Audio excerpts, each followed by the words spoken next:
स्वागत है बच्चों आप सभी का आपके हिंदी की क्लास में। और जैसा कि पिछले वीडियो में हमने देखा था कि पाठ को हमने अच्छे से एक्सप्लेन किया, व्याख्या बताई, तो आज आपके सामने पाठ के अभ्यास प्रश्नों को लेकर के उपस्थित हूँ और उन प्रश्नों का उत्तर बताने के साथ साथ आपको एक्सप्लेन करते हुए चलेंगे और फिर कुछ महत्वपूर्ण प्रश्न भी लेकर के आपके सामने हम उपस्थित हुए हैं। वे प्रश्न जो परीक्षा के दृष्टि से महत्वपूर्ण हैं और हम बार बार बताते रहे हैं आपको कि आपको पाठ को अच्छे से पढ़ना है, जिससे कि आपके पाठ में जो भी बातें की गई हैं उन बातों को आप अच्छे से समझ लीजिए और आपसे कोई भी प्रश्न पूछा जाता है जो कि पाठ से संबंधित है तो आप उसका उत्तर खुद से लिख सकें, अपने शब्दों में बता सकें, क्योंकि पाठ के पीछे के प्रश्न को ही आपके परीक्षा में नहीं पूछा जाता है, वैसा ही प्रश्न आपको पूछा जाएगा आपसे आपके परीक्षा में। और जो पीछे प्रश्न दिया गया रहता है वो केवल एक उदाहरण मात्र होता है कि इस तरह के प्रश्न बन सकते हैं और यही प्रश्न ठीक यही लाइन टू लाइन आपको क्वेश्चन पेपर में पूछ लिए जाएं, इसकी कोई भी संभावना नहीं रहती है। आते हैं कि क्या प्रश्न, तो पहले आपको पाठ्य पुस्तक के जो पीछे के प्रश्न हैं उनका उत्तर मैं आपको बताऊंगा और उन उत्तरों को बताने के बाद फिर आपके लिए परीक्षा के दृष्टि से जो महत्वपूर्ण प्रश्न हैं उन प्रश्नों का उत्तर भी हम आपको बताएंगे। और आप देख पाएंगे कि दोनों प्रश्नों को जब आप तुलनात्मक तरीके से अध्ययन करेंगे तो आपको समझ में आएगा कि जो उदाहरण मात्र प्रश्न दिया गया था वह प्रश्न और जो महत्वपूर्ण प्रश्न हैं दोनों में क्या अंतर है और किस तरह से प्रश्नों का एक क्रम बदलता है और प्रश्नों का जो पूछने का तरीका है वो कैसे बदल जाता है, बातों को कैसे पूछा जाता है घुमा करके, उसके बारे में भी आपको एक आइडिया मिलेगी। आते हैं पाठ के पीछे के प्रश्नों को देखते हैं। तो ये आत्मपरिचय पाठ आपने पढ़ा, आत्मपरिचय और एक गीत। तो आत्मपरिचय और एक गीत, आत्मपरिचय में जहाँ कवि ने अपने मन की बात को बताते हुए संसार को बताया है कि ये केवल संसार में स्वार्थी लोगों का ध्यान रखा जाता है, जो संसार के कार्य के लायक हैं उनका ध्यान दिया जाता है, और मैं तो अपने आप को अकेला स्वच्छंद महसूस करता हूँ, मैं अपने आप को अकेला रखता हूँ, किसी से कोई उम्मीद नहीं करता हूँ, सबके साथ अच्छे से व्यवहार करता हूँ और इसके साथ साथ खुद को भी खुश रखने का प्रयास करता हूँ। और बीच बीच में वह थोड़ा सा विह्वल भी हो जाता है, द्रवित हो जाता है। तो इसके बाद एक गीत में क्या था, एक गीत में हम पढ़े थे कि कवि जो था वह संसार को एक यात्रा के रूप में देखता है और उसी यात्रा को बताते हुए वह चिड़िया का उदाहरण लेता है। चिड़िया को उदाहरण के माध्यम से बताते हुए बताता है कि उसके आगे पीछे कोई है लेकिन हमारे साथ तो कोई नहीं है इसी, और वह बताता है कि यात्रा में कैसे हम जल्दी करते हैं, यात्रा पूरी करने के लिए समय परिवर्तनशील है, ये सारी बातें हमने उसमें पढ़ा है। आते हैं देखते हैं प्रश्न क्या है। पहला प्रश्न है जो आपकी पाठ्यपुस्तक का ही है। क्या कविता एक और जगजीवन का भार लिए घूमने की बात करती है, दूसरी ओर मैं कभी ना जग का ध्यान किया करता हूँ, विपरीत से लगते इन कथनों का क्या आशय है। तो जग जीवन का भार लिए घूमने की बात इसलिए करता है कवि क्योंकि वह संसार से तो कोई उम्मीद करता नहीं है, लेकिन इसके बावजूद संसार ने उसको क्या दिया है इससे उसको कोई फ़र्क नहीं पड़ता है, लेकिन संसार उसके साथ कैसा व्यवहार कर रहा है इससे उसको फ़र्क पड़ जाता है। संसार के साथ वह हमेशा अच्छे से व्यवहार कर रहा है, उसके संसार के लोगों के साथ वह अच्छे से पेश आ रहा है, लेकिन संसार के लोग उसके साथ कैसा पेश आ रहा है ये उसके लिए थोड़ा सा परिवर्तन का विषय बन जाता है, थोड़ा सा वो शिथिल कर देता है, थोड़ा सा वह बेचैन हो जाता है, थोड़ा सा परेशान हो जाता है। और दूसरी ओर मैं कभी ना जग का ध्यान किया करता हूँ, मतलब ये कि संसार मेरे साथ भले ही चाहे जैसा व्यवहार कर रहा है लेकिन मैं उसके लिए मैं कभी भी उससे उम्मीद की बात नहीं रख रहा हूँ कि मुझे उससे कोई उम्मीद है। बस ये कि मैं उसके साथ कैसा व्यवहार करता हूँ। देखते हैं क्या कुछ है। कविता में एक और कवि जग जीवन का भार लिए घूमने की बात करता है। जग जीवन का भार लेने से कवि का आशय है कि वह अपने जीवन के सभी दायित्वों को निभा रहा है। उसका दायित्व क्या है? लोगों के साथ अच्छा व्यवहार करना, लोगों के हितों की चिंता करना, लोगों को वे सब चीज़ें मुहैया कराना जो कि लोगों को आवश्यक हैं। और वह भी एक आम व्यक्ति है, वह साधारण सा व्यक्ति है, वह कोई महामानव नहीं है कि वह सबके लिए एक ही बार में सारे कार्य कर सके और उनसे फिर कोई अपेक्षा न रखे। लेकिन फिर भी वह अपेक्षा नहीं करता है। आम व्यक्ति से बिल्कुल अलग नहीं है। जिस तरह एक आम व्यक्ति अपने सुख दुख लाभ हानि को झेलते हुए अपना जीवन यापन करता है, कभी भी ठीक वैसे ही कर रहा है। अपनी यात्रा वैसे वो भी जी रहा है, अपने जीवन यात्रा को वो ऐसे ही पूरी कर रहा है। परंतु कविता में दूसरी तरफ वह कहता है कि वह संसार की तरफ ध्यान नहीं देता, संसार की कोई परवाह नहीं करता कि संसार उसके साथ क्या व्यवहार कर रहा है। वह संसार से प्राप्त करने की इच्छा नहीं रखता है, वह संसार से स्वार्थ सिद्धि के लिए व्यवहार नहीं कर रहा है। यहाँ पर कवि ने अपने जीवन के दायित्वों से मुंह मोड़ने की बात नहीं की है, बल्कि वह संसार की स्वार्थी व चापलूसी भरी बातों पर ध्यान न देकर केवल प्रेम पर ध्यान देने की बात कर रहा है। लोग, मैं फिर से बता रहा हूँ, लोग कैसा व्यवहार उसके साथ कर रहे हैं उसको इसकी चिंता नहीं, वो लोगों के साथ कैसा व्यवहार कर रहा है वो इसको ध्यान में रख कर के बातें कर रहा है। और इसका आशय है कि अपने आप को आम व्यक्तियों से अलग मानता है, क्योंकि एक व्यक्ति सामाजिक बाधाओं से डरकर कुछ नहीं कर पाता, परंतु कभी सांसारिक बाधाओं की परवाह ना करते हुए ये बातें जो है कि मैं दूसरी ओर जग का ध्यान किए करता हूँ, मतलब वह सांसारिक गतिविधियों की परवाह नहीं कर रहा है, संसार से कोई इच्छा नहीं रख रहा है, खुद को वह संसार के लिए केवल एक साधन मात्र प्रस्तुत करता है, संसार को वह साधन की तरह प्रयोग नहीं कर रहा है। इसके बाद जहाँ पर दाना रहते हैं वहीं नादान भी होते हैं।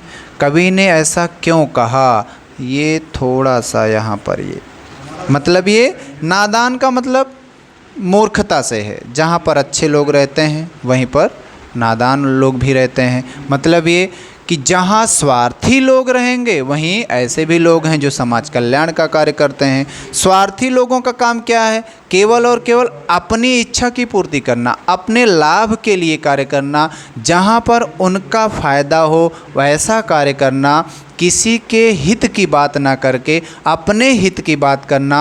लेकिन कभी ऐसा नहीं करता है, कभी तो सबके हित की बात कर रहा है, कभी सबके कल्याण की बात कर रहा है। तो बता रहा है कि संसार में जहाँ पर अच्छे लोग हैं वहीं पर बुरे लोग भी हैं। संसार में वे लोग भी हैं जो केवल अपने सुख की प्राप्ति के लिए, अपनी इच्छा पूर्ति के लिए जीवन जी रहे हैं, वहीं ऐसे लोग भी हैं जो समाज कल्याण की बात करते हैं, समाज के हित की बात करते हैं, समाज को नई दिशा देते हैं। वह सांसारिक बातों से, सांसारिक जीवन से ऊपर उठ कर के लोगों के हित की बात करते हैं, लोगों को सांसारिक जीवन से अलग रखना चाहते हैं। क्यों? क्योंकि उनको संसार की इस गतिविधि के बारे में पता है कि यह जगत नश्वर है। तो यहाँ पर आप एक व्यवस्थित तरीके से जो उत्तर लिखेंगे वह क्रमबद्ध तरीके से वो ये होगा कि एक मूर्ख व्यक्ति सांसारिक मोह माया में फंसा रहता है, उसे यह ज्ञात होते हुए भी कि यह मोह माया है, केवल एक भ्रम है, फिर भी वह इस मोह माया के बंधन में फंसा रहता है। भौतिक सुख सुविधाओं के पीछे भागते हुए अपने जीवन की राह से भटक जाते हैं। परंतु इसके विपरीत क्या सज्जन लोग, सामाजिक हित चाहने वाले, सांसारिक जीवन से परे जो जीवन जीते हैं, वे लोग समाज में रहते हैं जो कि मोह माया से दूर रहते हैं, केवल प्रेम पूर्वक मस्ती में अपना जीवन जीते हैं और दूसरों को भी मोह माया से दूर रहने का ज्ञान देते हैं। कुछ ऐसा ही कवि भी अपने आप को बता रहा है। अगले प्रश्न पर चलते हैं। मैं और जग और कहाँ का नाता, पंक्ति में शब्द की विशेषता बताइए। थोड़ा सा देखिए, ये वाला जो और है ये, और ये वाला जो और है, ठीक, ये दोनों और जो हैं ये दोनों और ये तुलनात्मक तरीके के व्यवहार को बताने के लिए आए हैं। दो तुलनात्मक व्यवहार को बता रहे हैं, ये तुलना कर रहे हैं कि हम कुछ और हैं, जग कुछ और है, हम कुछ और बातें करते हैं, जग कुछ और बातें कर रहा है। ये तुलना के लिए आया है। और ये वाला जो और है ये संयोजक का कार्य कर रहा है, ये वाक्य को जोड़ रहा है, ये आपका संयोजक का कार्य कर रहा है। तो मैं और जग और कहाँ का नाता पंक्ति में और शब्द का 3 बार प्रयोग हुआ। पहले और शब्द को कवि ने अपने लिए प्रयोग किया है, जिसमें कवि स्वयं को आम व्यक्ति से अलग बताता है और आम व्यक्तियों की तरह सांसारिक भोग विलास में नहीं फंसता। दूसरा और शब्द संसार के लिए प्रयोग किया, ये हमने बताया ना, तुलना करने के लिए। ये अपने लिए प्रयोग किया, ये जग के लिए प्रयोग किया। ये आपका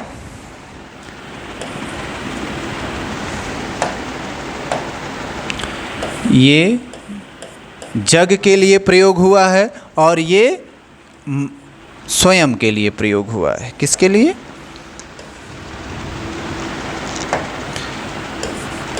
ये स्वयं के लिए प्रयोग किया है कवि ने। और इसके बाद ये वाला जो और है, जिसमें संसार की विशेषता को बताया गया है, और तीसरे और का प्रयोग संसार और कवि में किसी तरह का संबंध है या दर्शाने के लिए प्रयोग किया गया। मतलब ये कि वाक्य को जोड़ा गया है। तीनों और शब्द अलग, तीनों और शब्द का अर्थ अलग अलग है, अतः यहाँ यमक अलंकार है। हाँ, ये बात आ गई। यमक अलंकार का मतलब क्या होता है? एक दिन आपको मैं अलंकार का वीडियो आपके सामने ज़रूर प्रस्तुत करूँगा, जिसमें हम शब्द अलंकार, अर्थ अलंकार के बारे में जानेंगे। शब्द अलंकार में हम शब्दों के माध्यम से जो काव्य में कुछ आकर्षण आता है उसके बारे में बताएंगे। अर्थ अलंकार में अर्थ के माध्यम से काव्य की शोभा बढ़ाई गई रहती है। तो यहाँ पर यमक अलंकार क्या होता है? यमक अलंकार ये होता है कि अनुप्रास अलंकार में वर्ण की आवृत्ति होती है, यमक अलंकार में शब्दों की आवृत्ति होती है, और जो शब्द की आवृत्ति होगी, हर शब्द का जो अर्थ होगा वो अलग होगा। ये यमक अलंकार में आता है। ठीक, इसके बाद शीतल वाणी में आग के होने का क्या अभिप्राय है?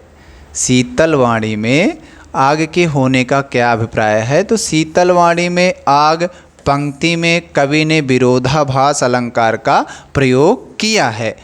विरोधाभास अलंकार का प्रयोग हुआ है।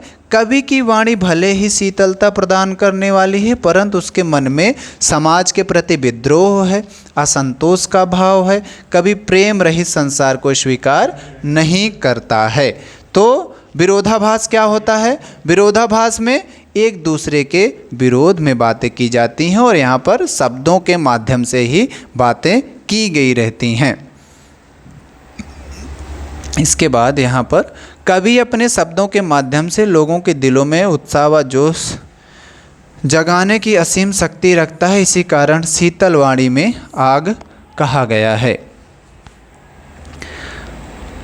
ये वाला प्रश्न, शीतल वाणी में आग के होने का क्या अभिप्राय है? ये मतलब ये कि एक तरफ तो बात शीतल करने की मतलब थोड़ा सा नम्र रहने की बात की गई है, लेकिन वहीं दूसरी तरफ नम्रता की बिल्कुल बात नहीं है। आग की बात की गई। आग हमेशा ज्वलन स्वरूप में रहती है, तो ज्वलन का मतलब थोड़ा सा गर्मी की बात की गई है। तो शीतल और ये दोनों अपने आप में एक, और आग दोनों विरोध दिखा रहे हैं। तो इसका मतलब ये है कि विद्रोह जताते हुए असंतोष का भाव है और वह प्रेम रहित संसार को स्वीकार नहीं करता है। अपने शब्दों के माध्यम से लोगों के दिलों में उत्साह जगाने की जो असीम शक्ति रख रहा है कवि, इसी को वह शीतल वाणी में आग कहा गया। इसके बाद बच्चे किस बात की आशा में नीड़ों से झांक रहे होंगे? ये आपका एक गीत पाठ से आ गया है। एक गीत पाठ में जो पाठ के पीछे का प्रश्न है उसमें क्या है, पक्षी दिन भर भोजन की तलाश में। अच्छा, ये जो प्रश्न है बच्चे किस बात की आशा में है, तो बच्चे देखिए, बच्चों को ये उम्मीद है कि उनके माता पिता, मतलब जो पक्षी है, चिड़िया के बच्चे हैं वो घोंसले में हैं, जो पक्षी है वह गया है बाहर अनाज की तलाश में, दाना चुगने के लिए, और वह कुछ न कुछ अनाज या दाना बच्चों के लिए भी लेकर आएगा। तो उन बच्चों को यह उम्मीद है कि जो पक्षी बाहर गया है, उनके माता पिता बाहर गए हैं, वो जब वापस आएंगे तो उनके लिए अनाज का दाना, अनाज लेकर के आएंगे, जिससे उनको जो भूख लगी हुई है वो भूख शांत होगी। तो यहाँ पर यह है कि उनके बच्चे घोंसलों में माता पिता की प्रतीक्षा करते रहते हैं, क्योंकि उन्हें पता होता है कि उनके माता पिता उनके लिए दाना लाएंगे। साथ साथ में छोटे बच्चे इस प्रतीक्षा में रहते हैं कि कब उनके माता पिता आएंगे, कब उनका स्पर्श, उनकी गोद, उनका प्रेम प्रदर्शन, असीम आनंद उन्हें मिलेगा, क्योंकि बहुत देर से वह लोग बाहर हैं। तो थोड़ा देर से बाहर होने की वजह से भी जो प्रेम है, जो उनका आत्म लगाव है, वह माता पिता से ज़्यादा होने की वजह से उनको यह आशा रहती है कि वो आ रहे होंगे, तो उन्हीं की आशा में वह नीड़ से, घोंसले से बाहर झांक रहे होते हैं।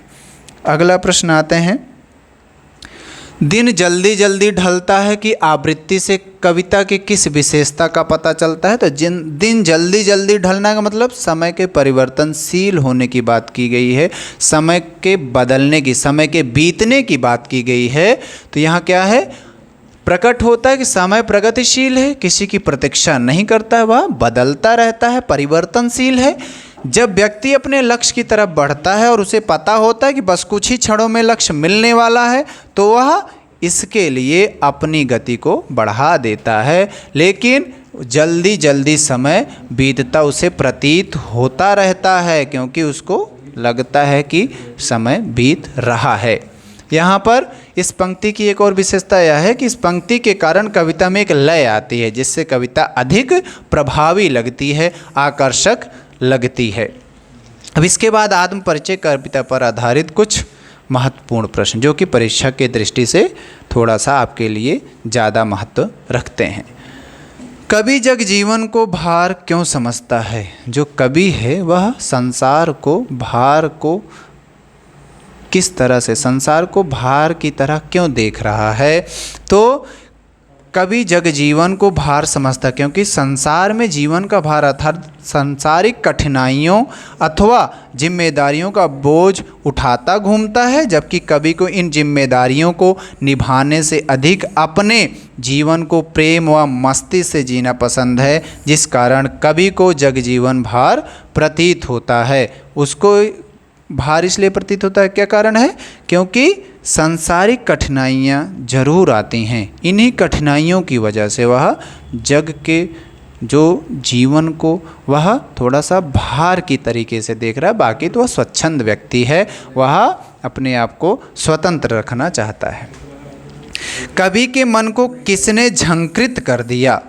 कवि के मन को किसने झंकृत कर दिया, मतलब किसकी वजह से वह द्रवित हो गया, विह्वल हो गया। तो किसी की याद, वह किसी की याद करता है। और वह याद कौन, किसकी याद किसकी करता है, वह याद किसकी आती है उसको याद अपने किसी प्रिय व्यक्ति की आएगी। कोई उसका प्रिय व्यक्ति होगा जो उससे बिछड़ गया होगा, जिसकी कुछ उम्मीदें उसके अनुसार नहीं रही होंगी, जिसकी वजह से वह थोड़ा सा झंकृत हो जाता है, उसका हृदय द्रवित हो जाता है। झंकृत होने का मतलब द्रवित होने से है, थोड़ा दुखी होने से है। क्या सितार की तरह मानते हैं, क्या कवि अपने जीवन को सितार की तरह मानते हैं, जिसके तारों को उनके अनुसार किसी ने छू कर कंपित कर दिया है, अर्थात छेड़ दिया है। मतलब किसी की याद आ गई है, जिसकी वजह से वह थोड़ा सा, याद आने की वजह से थोड़ा सा दुखी हो रहा है, द्रवित हो रहा है, तार रूपी सांसों के कारण चल रहा है। कहने का तात्पर्य यह है कि किसी प्रिय के द्वारा कवि के कोमल मन की भावनाओं को छू लेने से जो हलचल पैदा हुई है, उसी के लिए उसने कहा है कि उसके मन को किसी ने झंकृत कर दिया है। ठीक, आगे तीसरा प्रश्न देखते हैं, कवि और संसार में क्या भिन्नता है, स्पष्ट कीजिए। तो कवि और संसार में सबसे बड़ी भिन्नता यही है, कवि खुद को स्वतंत्र मानता है, संसार सांसारिक गतिविधियों में लिप्त है, वह खुद को जकड़ रखा है सांसारिक भोगों में, स्वार्थ को पूरा करने में, खुद की स्वार्थ सिद्धि में लगा हुआ है। कभी ऐसा बिल्कुल नहीं करता है, कभी खुद को अकेला मानता है, थोड़ा सा भार उसको लगता है, कठिनाई लगती है संसार में, किसी को याद कर लेता है अपने प्रिय को तो दुखी हो जाता है, लेकिन इसके बावजूद इन सबको परे रख करके वह खुद को आगे बढ़ाता है, वह अपने आप को अलग मानता है, वह संसार से खुद को अलग रखता है, संसार से कोई उम्मीद नहीं रखता है, वह संसार को देना चाहता है, संसार को कुछ वह प्रदान करना चाहता है, लेकिन संसार से कुछ प्राप्त नहीं करना चाहता है, क्योंकि जैसे ही प्राप्त करने की इच्छा रखेगा तुरंत वह सांसारिक गतिविधियों में लिप्त हो जाएगा और यहीं पर उसका भी स्वार्थ आ जाएगा, तो वह खुद को स्वार्थी नहीं बनाना चाहता है। तो यहाँ पर यही भिन्नता है। क्या?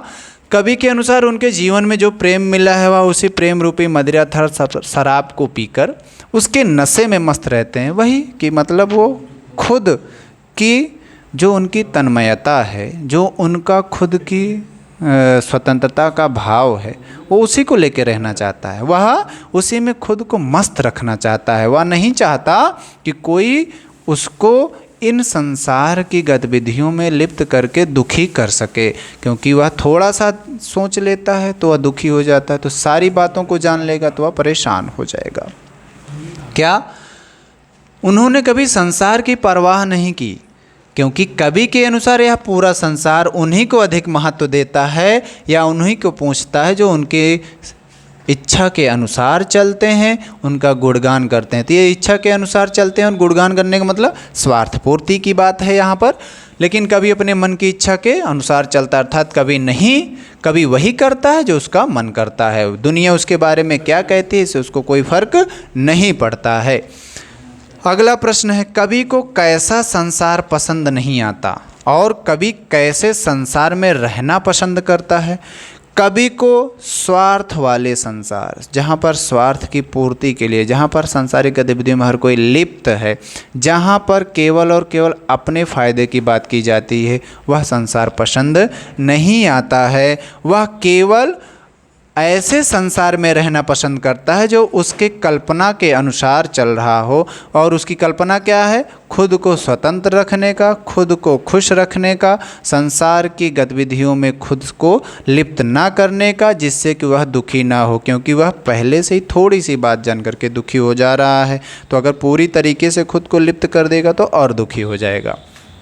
क्या है कि कवि हर समय अपने हृदय के भावों को संसार के समक्ष लाने की कोशिश करता रहता है। कवि को जो प्रेम रूपी भेंट मिली है वह उसको हमेशा अपने दिल में लिए फिरता है। कवि के अनुसार यह संसार अधूरा है, जिसके कारण उसको यह संसार पसंद नहीं आता। यही वजह है कि कवि अपनी कल्पना के संसार में खुश रहना चाहता है।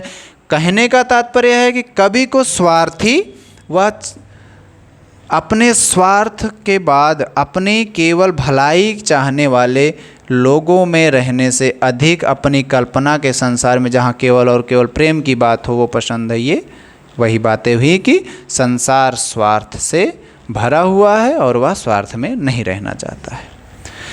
यौवन के उन्माद से कवि का क्या तात्पर्य है? यौवन के उन्माद का मतलब युवावस्था का जो राग है, युवावस्था का जो आनंद है, वो उसके बारे में बात कर रहा है।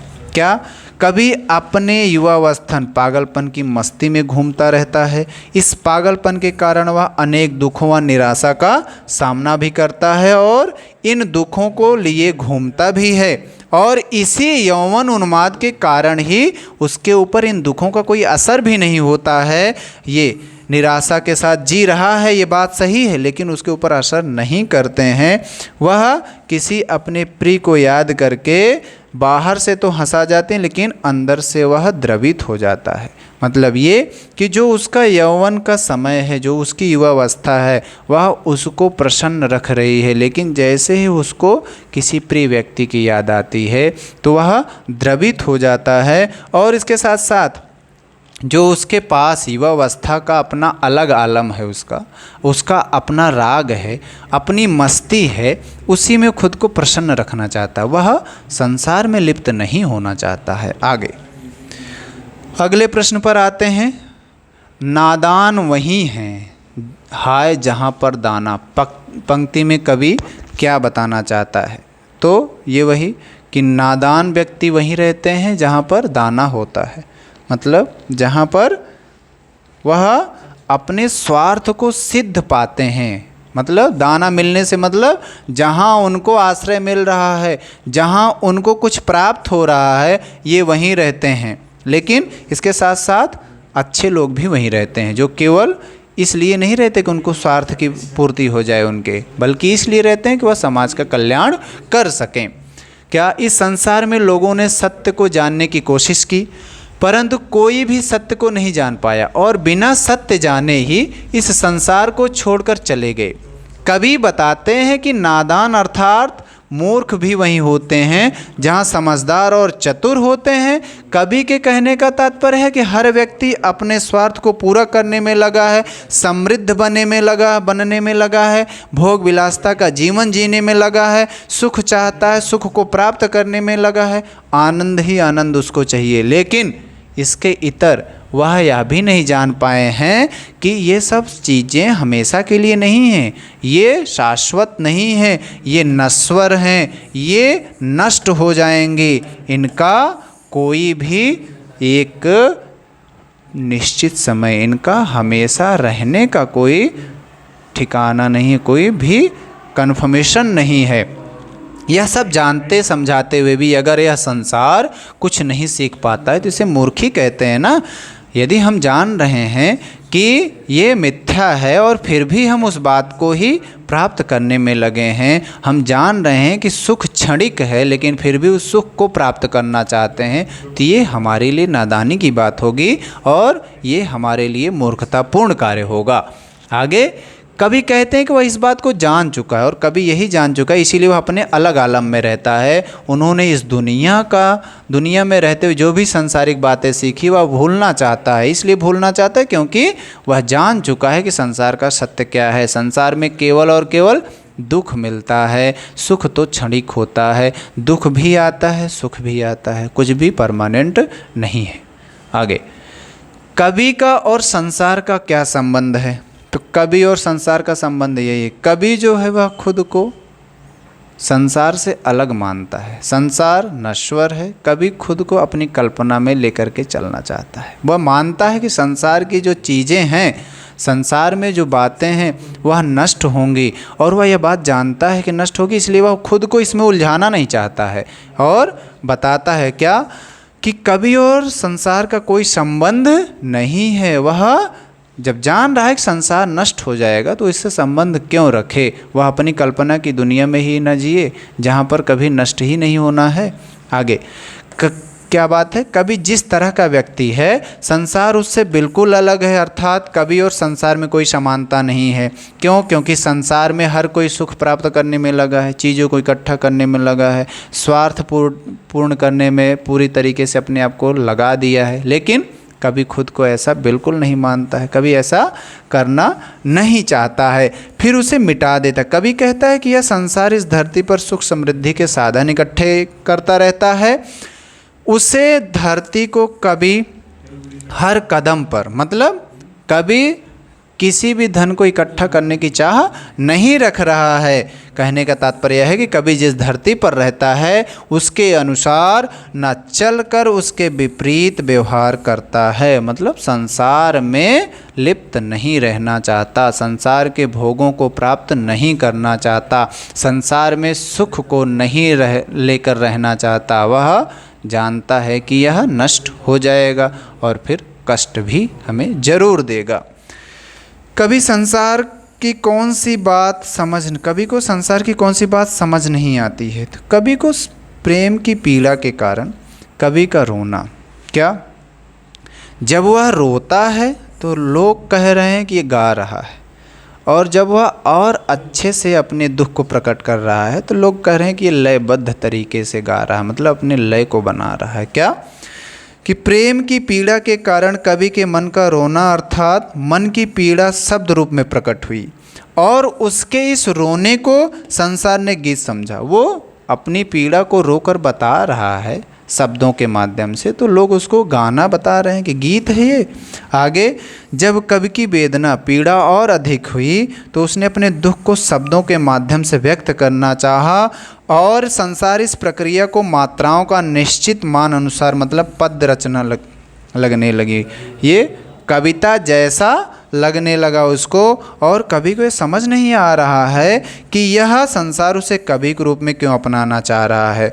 क्यों? क्योंकि कवि तो स्वयं को नया दीवाना कहता है। दुनिया में वह मिलने वाली हर परिस्थितियों में मस्त रहता है। वह बिल्कुल नहीं चाहता है कि संसार की जो गतिविधियां हैं खुद को उसमें लिप्त रखे, क्योंकि इससे केवल तकलीफ मिलेगी उसे। अंतिम प्रश्न पर आते हैं, कवि अपने आप को दीवाना क्यों कहता है? ये भी प्रश्न बन सकता है कि कवि अपने आप को दीवाना क्यों कहता है। तो कवि दीवानों का रूप धारण करके संसार में घूमता है, संसार से कुछ चाह नहीं रख रहा है, संसार को केवल प्रदान कर रहा है क्या जो भी उसे प्रेम मिला है। थोड़ा सा कठिनाई है उसके जीवन में, लेकिन इसको वह बहुत ज़्यादा प्रभावी तरीके से हावी नहीं होने दे रहा है। मस्ती शेष रह गई है, वह उसे लिए घूमता फिरता, मतलब उसके पास जो भी बातें हैं, जो भी वह मस्त की बातें करता है, जो भी मस्ती का तरीका है उसका, जो भी उसकी अपनी काल्पनिक दुनिया है, वह उसी में रहना चाहता है और कह रहा है कि उसी प्रेम रूपी मस्ती का संदेश लिए फिरता है जिसको सुनकर सारा संसार झूम उठता है। और कवि के प्रेम भरे गीतों की मस्ती सुनकर लोग प्रेम में झुक जाते हैं, प्रेम के आनंद से झूमने लगते हैं। और इसके बाद कहने का तात्पर्य यह है कि कवि अपने मन के भावों को शब्दों में व्यक्त करता है और संसार के लोग उन गीतों को समझकर झूम उठते हैं। मतलब ये कि जो कवि है वह खुद दुखी है, थोड़ा सा कठिनाई को झेल रहा है, लेकिन इसके बावजूद संसार को है ऐसा कुछ नहीं देना चाहता जिससे कि संसार उसकी वजह से दुखी हो जाए। वह संसार में केवल प्रेम देना चाहता है, ना कि संसार को दुख पहुंचाना चाहता है या पीड़ा पहुंचाना चाहता है। इन्हीं प्रश्नों के साथ आपका ये जो प्रश्नों का एक क्रम था वो समाप्त हुआ, और इन प्रश्नोत्तरों को पढ़ने के बाद आपको अच्छे से पूरे पाठ के जो भी संभावित प्रश्न हैं उनका उत्तर लिखने में आसानी होगी। आप अच्छे से प्रश्नों का उत्तर लिख सकेंगे और उम्मीद है कि इन प्रश्नों को पढ़ने के बाद आपको पूरे पाठ का प्रश्नोत्तर अच्छे से कंठस्थ हो जाएगा। जो भी संभावित प्रश्न है वह आप ऐसे ही देख करके उत्तर लिख सकेंगे, और इसी के साथ आप इन प्रश्नों का उत्तर पढ़ते रहिए, दोहराते रहिए। फिर मिलते हैं आपसे अगले वीडियो में, तब तक के लिए नमस्कार।